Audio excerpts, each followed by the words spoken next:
वो माँ की कोख से नहीं, एक वरदान से जन्मा था। भक्ति का बालक, नियति का वृषभ। यह है एक अनकही कथा उस एक की जिसने प्रेम में विष पी लिया।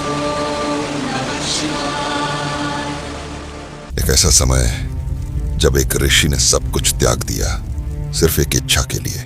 उस ऋषि का नाम था शिलादा, जिसकी भक्ति कैलाश के द्वार तक पहुंच गई। वे एक ऐसे पुत्र की कामना करते थे जो भगवान शिव का आशीर्वाद हो। शिलादा ने कठोर तप आरंभ किया। इंद्रदेव प्रकट हुए और बोले, शिव से प्रार्थना करो, तुम्हारी इच्छा पूरी हो। जब शरीर मिट रहा था तब भी भक्ति अड़िग खड़ी थी।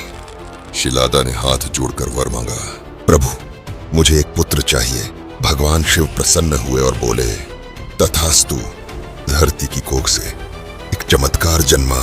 आकाश से एक दिव्य वाणी गूंजी, शिलादा इस बालक को स्वीकार करो और इसका पालन पोषण करो। एक तेजस्वी बालक सूरज की तरह चमकता हुआ।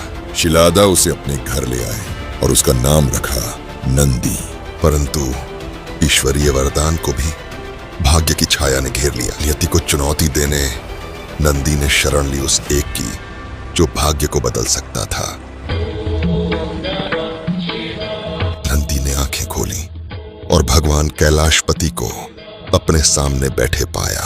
आज से तुम वृषभ रूप में मेरे द्वारपाल बनोगे। मेरे वाहन, मेरे परम गण, हम सदा साथ रहेंगे। के समय जब सर्पराज वासुकी को रस्सी बनाकर मंदराचल पर्वत से समुद्र को मथा गया तो वासुकी के विष से सारा सागर जहरीला हो गया। केवल भगवान शिव ही उस विष का समाधान कर सकते थे। उन्होंने वह कालकूट विष अपने हाथों में लेकर पी लिया। देवी पार्वती ने उनके गले को कसकर पकड़ा, जिससे विष उनके कंठ में ही रुक गया, परंतु विष उनके मुख से टपकने लगा।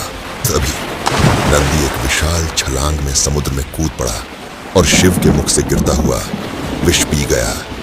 उसने सब कुछ दांव पर लगा दिया, सिर्फ ब्रह्मांड को बचाने के लिए।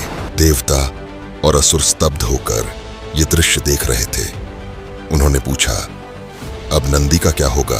भगवान शिव मुस्कुराए और बोले, नंदी सिर्फ साथी नहीं, वह मेरी शक्ति और मेरी दिव्यता का अंश है।